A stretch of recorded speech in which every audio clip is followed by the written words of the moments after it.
For over 132 years, the Coca-Cola company has been part of many people's lives. Coca-Cola now offers more than 500 brands in over 200 countries worldwide. The Coca-Cola company also employs over 700,000 people, creating economic opportunities in many local communities. The company has also taken the responsibility upon themselves to reduce the environmental impact by replenishing water and promoting recycling. Now you may ask yourself, what is the secret to the Coca-Cola brand's success? Well, it's the people. The people who have collectively created and benefited from these various initiatives across the African continent. I'm Asanda Marku, and in this series I'll be your guide through these various initiatives that are set up by the Coca-Cola company.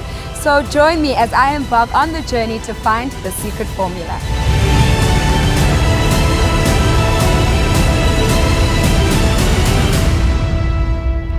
2020 has been a very challenging year, to say the least. It's affected the show and the crew as a whole. I mean, we started this journey in December 2019, where we investigated the various initiatives that Coca-Cola set up throughout the continent. Through the first 4 episodes, you've been witness to some of these amazing efforts that not only enrich societies, but also have a direct economic impact on people's lives and livelihoods. Then it happened. COVID-19 hit, and it hit hard.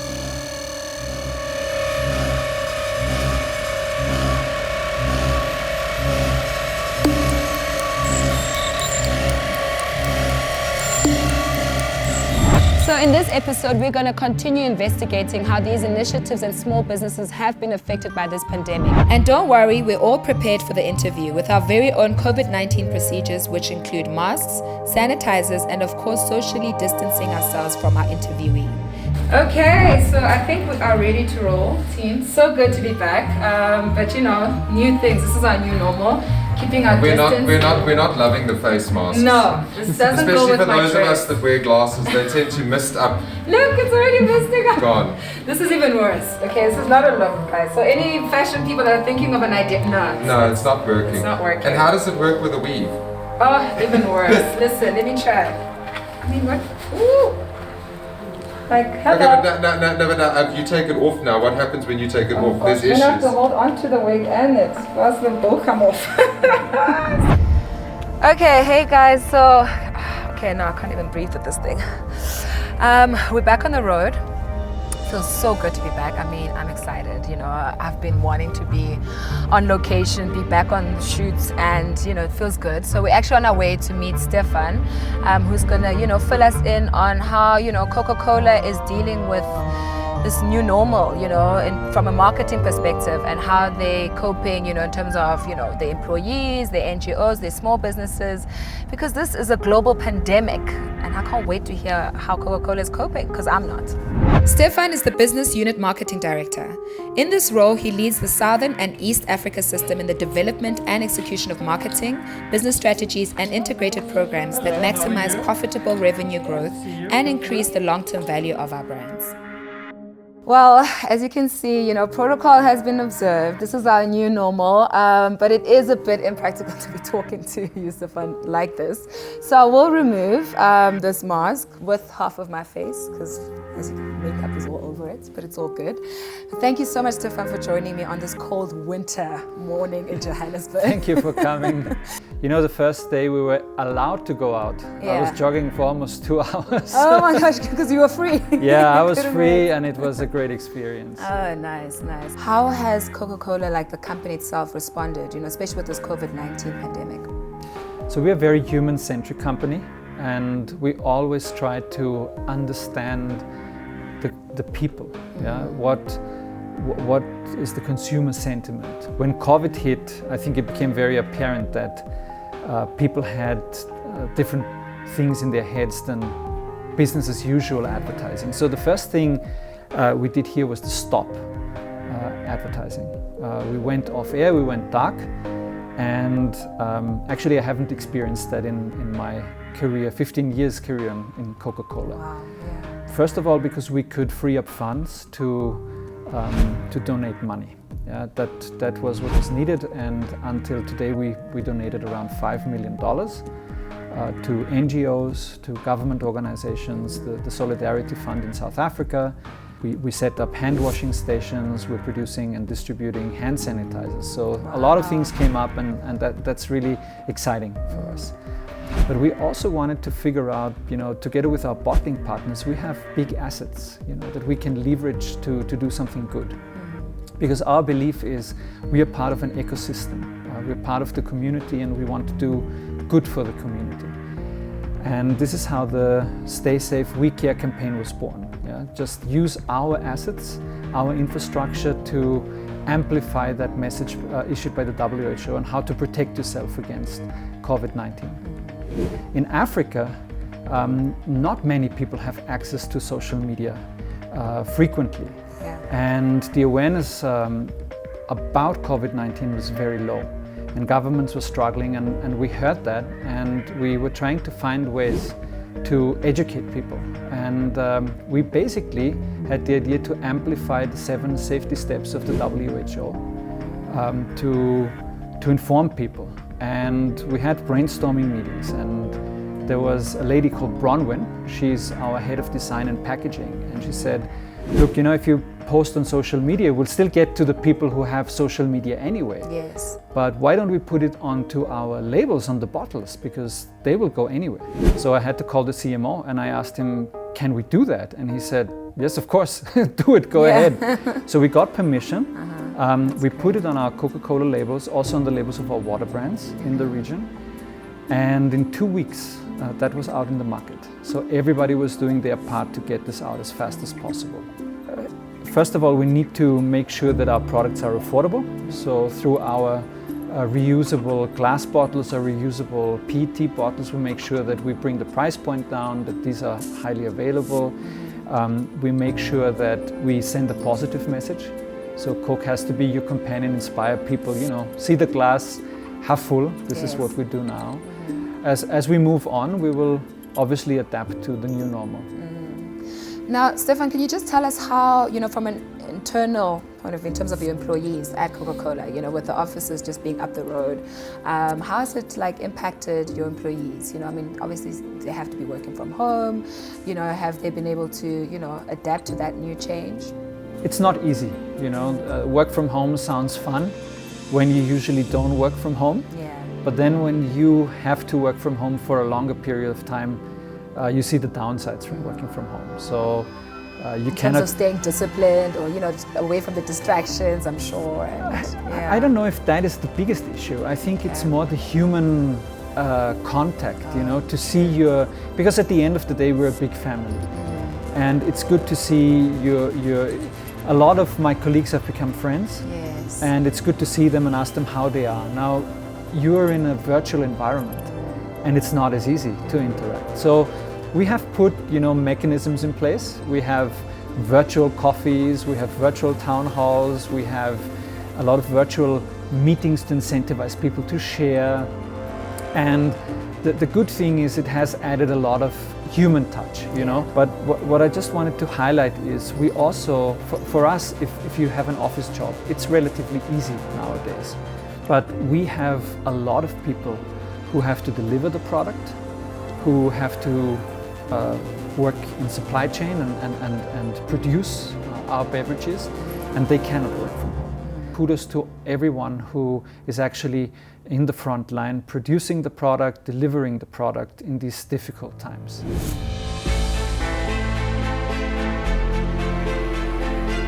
And these front lines are manned by Coca-Cola's bottlers.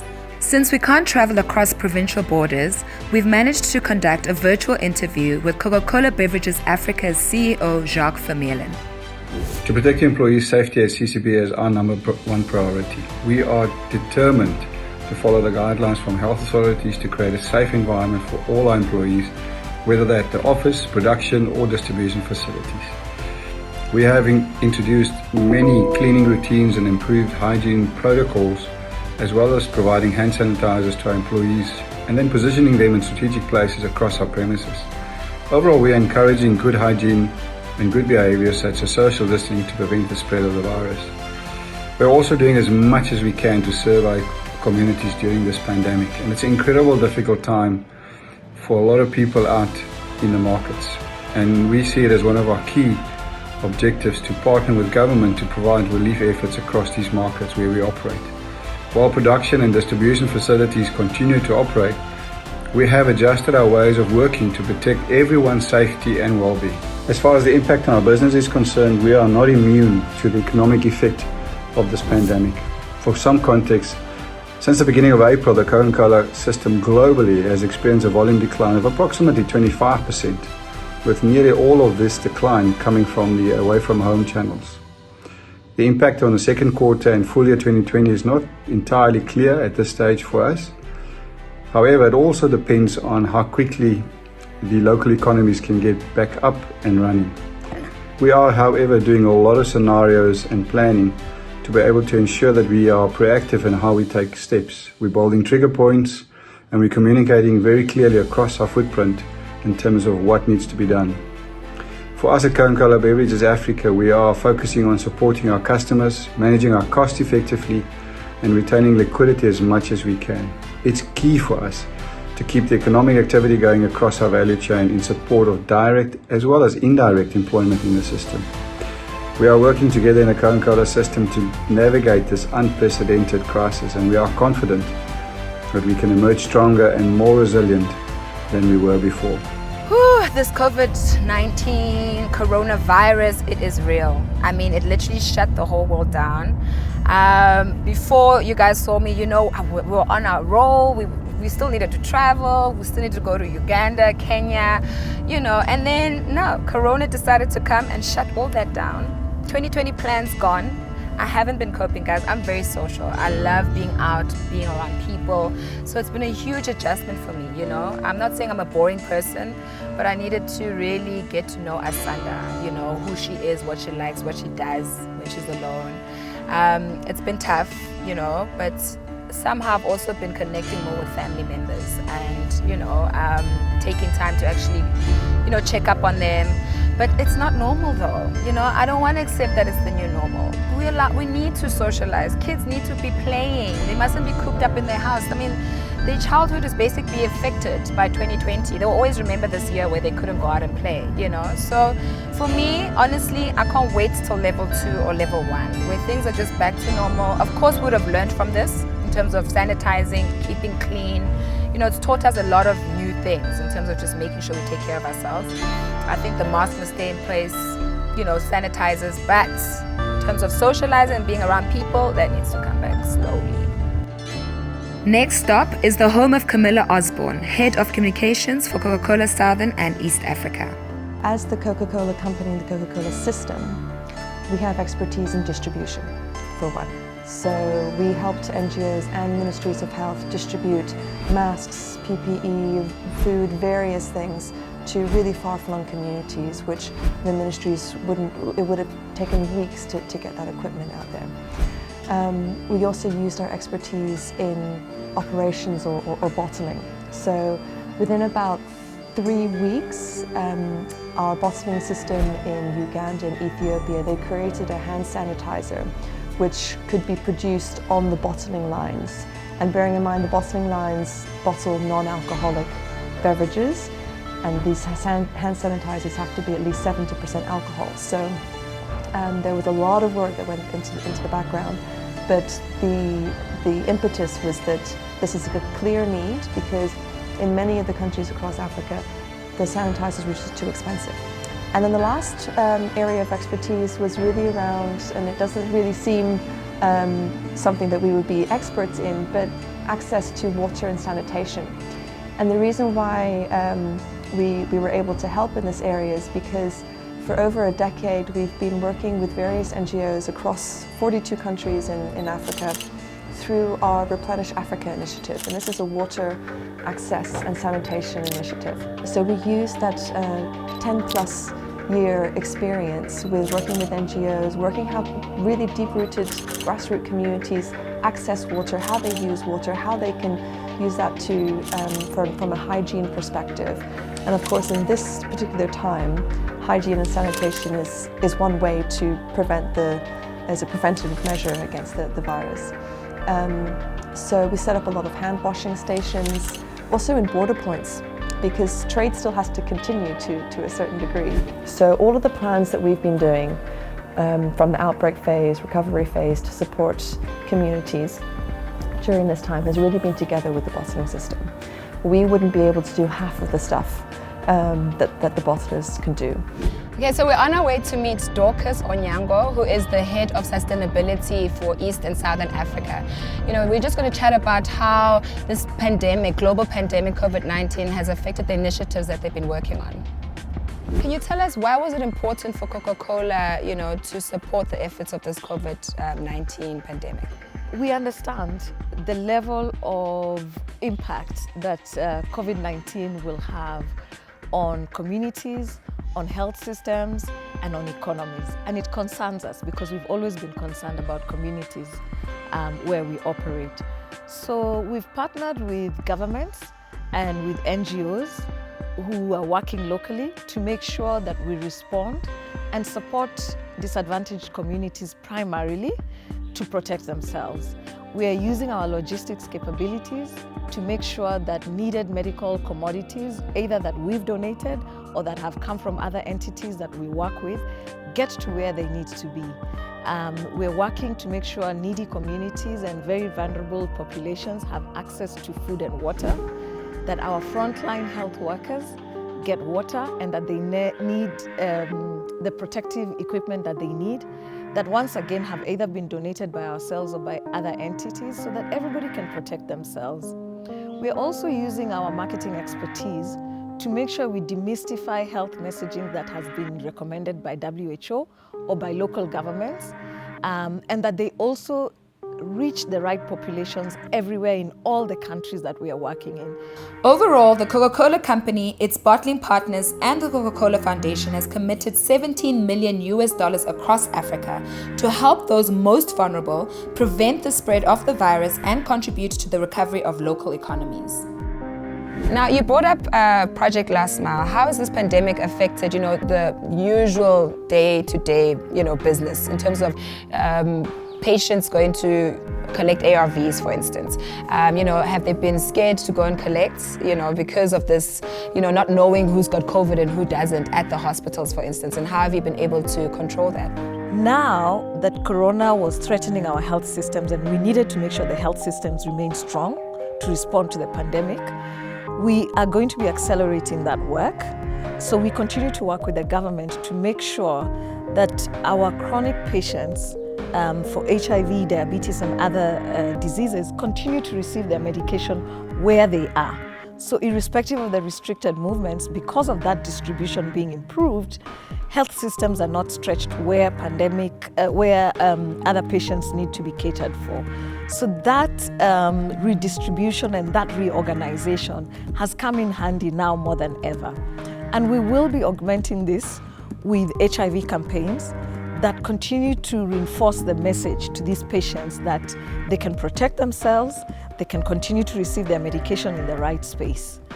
Now, Dorcas, can you tell us what exactly is Coca-Cola, you know, doing with its partners to make sure that this medication reaches, you know, to the community? So we are moving the collection points for refills to areas such as the closest Pick and Pay, the closest Discam, so literally decongesting central health hospitals' collection points. So avoiding crowds. Avoiding crowds, patients don't have to queue for long, they can access it in their own time, and they don't have to have the exposure. Yes. And also we are taking into account the fact that their movements are restricted, so that by decongesting and making sure they can access the refills closer to home, where it's still a health system or a Pick and Pay. Still sanitized. It's still sanitized. It makes it easier and safer for them. But we are also using our marketing expertise to redefine the recruitment of patients who need to go and get their medication. So communicating better, demystifying the information about where they can get their medication, helping them understand that it's safe in these decongested areas such as Pick and Pay and Discam, which have been taken closer to them.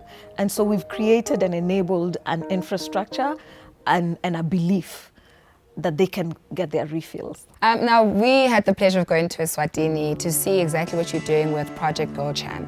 How has this pandemic affected that, and especially with the schools being closed? Eswatini and Girl Champ is something we're very committed to. We've seen how it works. So again, we are working with the Global Fund, with the Department of Health in Eswatini, with the National Emergency Response Council on HIV, to protect adolescent girls against infections of HIV and to help them protect themselves. And we will continue to leverage that work. We will expand messaging that helps them not just protect themselves against HIV, but also the effects of COVID-19. And so we are leveraging government media channels as well as the platform we had created to communicate with them on HIV to expand and augment messaging around COVID-19. How do they manage HIV in the context of COVID-19? How do they reduce the instances of being infected with COVID-19? And so those two together should protect them. So we are not changing what we needed to do. It's an expanded message, an expanded engagement, expanded use of the platforms and engagement opportunities we've already had with them, and also now adding on the government channels and accelerating how we demystify this message by using the Coca-Cola way of marketing to teens to improve the way that we message health and prevention messaging for these girls. Now, we've heard about this two-phased approach. What does the second phase entail, and how will Coca-Cola make this sustainable? So the second phase is really what we call the recovery plan. And it takes kind of two elements. The first element, where the majority of our focus is going to be, is really from a value chain perspective. So looking at those small and medium-sized retailers, outlets, the sponsor shop owners, for example, who haven't been able to operate during this time as an essential service, and getting them back onto their feet. And that we're looking at kind of three areas to support them with. The first one is providing safety and health equipment within the stores. The second one is around working capital. So, and this is really where the partnership element comes in. So partnering with various institutions and the rest of industry to try and build up that critical mass of financial support that these guys need. And then the final one is driving traffic into these stores. So making sure that consumers are aware that these stores are open, these stores are safe. They're the small giants of the communities. They may be small, but they provide so many livelihoods for the immediate community themselves, and they've been in the communities for years and years and years. So without those little stores running, a lifeblood of the community becomes sapped away. Now, you clearly have been working, together, because this pandemic is a global pandemic. It's affected everyone. Now, let's say, because it's clearly going to be around for longer, but let's just say COVID were to end. Is this something that you would continue doing? Going forward in the medium term, we know that livelihoods have also been affected, and we're already thinking about how can we support small and medium enterprises, which, as you know, across Africa are very important for livelihoods. They create jobs, they contribute to our GDPs, in some countries up to 80%. So as a concerned business... Like Business in a Box, for instance, yeah. Like Business in a Box is one of the enterprises initiatives through which we support young people. We want to see them bounce back. We want to see them run their businesses, earn money, employ other people, continue to support livelihoods and families. We've got waste reclaimers and recyclers in our value chain who form part of these SMEs that we are worried about in all the countries that we operate. And we're thinking about how can we make a contribution into helping them be more resilient. And watch out for that. Some of those thoughts are in the making. Some of them are already in progress. For example, we're already thinking about how do we help them institute safety measures so that they can go back to business, continue to operate in ways that our consumers and other consumers feel comfortable about. But of course, in the long term, our commitment to communities will not go. Our projects such as Project Last Mile, 5x20 for women, RAIN, which gives access to water, those are long-term transformational projects that we will continue to support. Their implementation goes on. We are more committed to our NGO partners now as we were in the past. Yeah. So it's basically continuing anyway, before the pandemic, after, during. This is something that you've lived by. It is truly the right thing to do that we must sustain. Corona will not last forever, but it may last for a while. And if we're true to what we believe as we are, we will be there. The last component of the recovery plan really is around looking at our recycling value chain. So in many of our markets, the waste reclaimers and the recycling industry as a whole has really taken a hit because of the restriction of movement. People obviously not being able to know where to put their plastic and their various recyclables.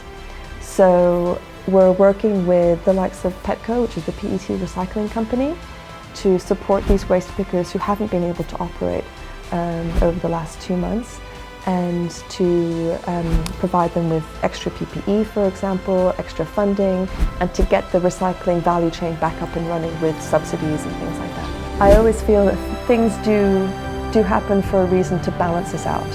And if we can continue to learn from this experience and recognize the small pleasures in life, those simple joys like a family dinner, walk in the park, a smile from a friend, then maybe, just maybe, we won't take so much for granted anymore. So I believe these things do happen for us to really come back and balance ourselves in terms of what is true human nature. What is good about life? What is good about the world? And if we can hold on to those simple human truths and learn from these experiences, hopefully we won't be in such extremes going into the future. It's great to see just how much Coca-Cola is working together with the communities and governments across Africa. You know, just showing how much this pandemic has affected everyone, and that we're all in this together.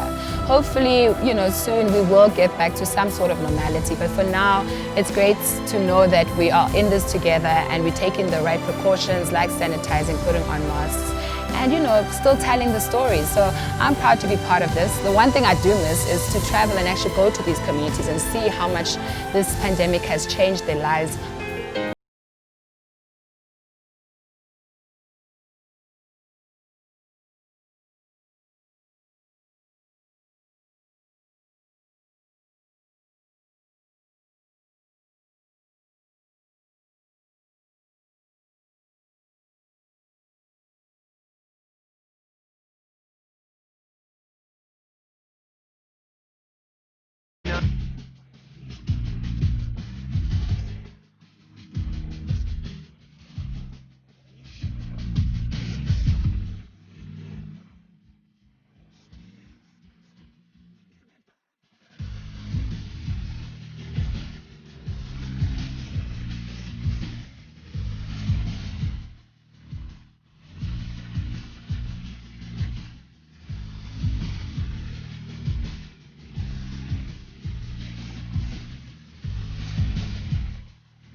got a lion in her heart, a fire in her soul, he's got a beast.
So for me at Marco, hopefully you'll see me in another country soon.